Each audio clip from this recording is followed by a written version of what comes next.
dear students. How are you all? Well, today we are going to talk about some of the etiquettes that are necessary to be followed by the writers.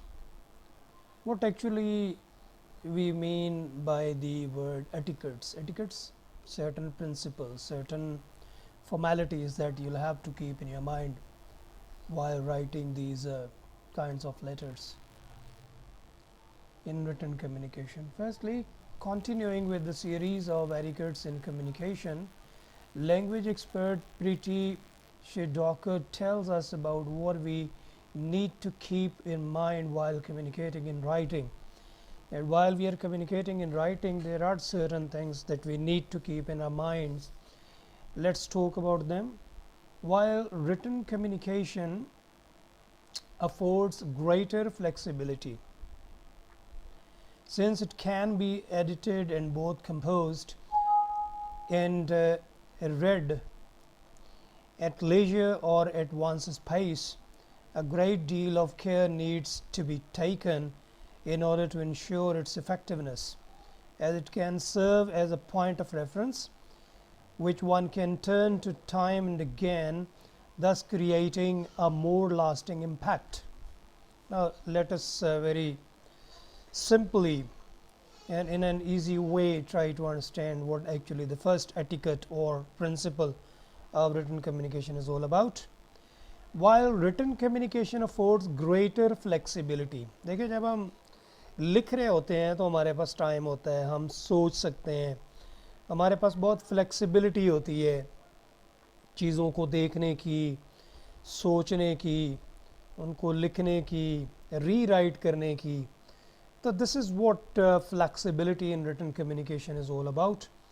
फिर since it can be edited, आप जो लिखते हैं आप उसको काट सकते हैं, दोबारा लिख सकते हैं, एडिट कर सकते हैं, टाइप कर सकते हैं, रीटाइप कर सकते हैं. तो इसका मतलब ये है कि रिटन कम्युनिकेशन के अंदर जो पहला एटिकेट है उसमें यह है कि हमारे पास बहुत फ्लेक्सिबिलिटी है. हम चीज़ों को लिख सकते हैं, दोबारा लिख सकते हैं, मिटा सकते हैं, दोबारा सोच सकते हैं, दोबारा कर सकते हैं, उनको एडिट कर सकते हैं. And both composed and read at leisure, और फिर इनको हम कंपोज भी बड़ी फ्लेक्सिबिलिटी से कर सकते हैं. और जब हम इनको लिख लें तो डेफिनेटली किसी वक्त भी एट लेजर्स, जब हम फरागत के औकात में बैठे हों और एट वंस स्पेस, या अगर हम फ्री हों या मसरूफ़ हों, किसी वक्त भी हम इस लिखे हुए को पढ़ सकते हैं. तो a great deal of care needs to be taken. तो रिटन कम्युनिकेशन के अंदर बहुत मुहतात होने की ज़रूरत है in order to ensure its effectiveness. अगर आप चाहते हैं कि आप जो भी लिखें मुतासर कुन हो तो आपको बड़ा सोच समझ के, एडिट करके, देखभाल करके चीज़ों को लिखना है. As it can serve as a point of reference, क्योंकि आज आपकी लिखी हुई चीज़ कल, परसों, 10 दिन बाद, 10 हफ्ते बाद, 10 महीने, 10 साल बाद, 20 साल बाद वही चीज़ दोबारा एक हवाले के तौर पे इस्तेमाल की जा सकती है. Which can one turn to time and again, और बार बार इसका हवाला दिया जा सकता है. दस creating a more lasting impact. तो इसका मतलब रिटन कम्युनिकेशन का जो इम्पैक्ट है, जो तासर है, वो बहुत लंबे अरसे तक रहता है. इसलिए इस असूल को हमने जहन में रखना है कि कम्युनिकेशन, रिटन कम्युनिकेशन करते हुए हमने इसकी कंपोजिशन, इसकी टाइपिंग, इसको बार बार देख के ज़रूरत के मुताबिक हर चीज़ को जो है वो करना होता है.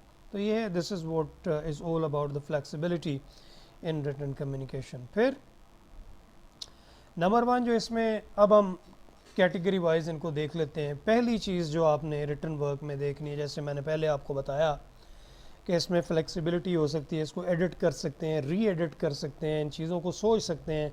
लेकिन एक दफ़ा ये चीज़ बन गई, फ़ाइनल हो गई, तो फिर ये चीज़ हवालों के तौर पे भी इस्तेमाल होगी, आज भी, आज से 10 साल बाद भी. इसलिए इसको बहुत मुहतात तरीके से हमने करना होता है. तो सबसे पहली अहम बात, लेटर्स के जो फॉर्मेट होते हैं उनको कैसे करना हमने.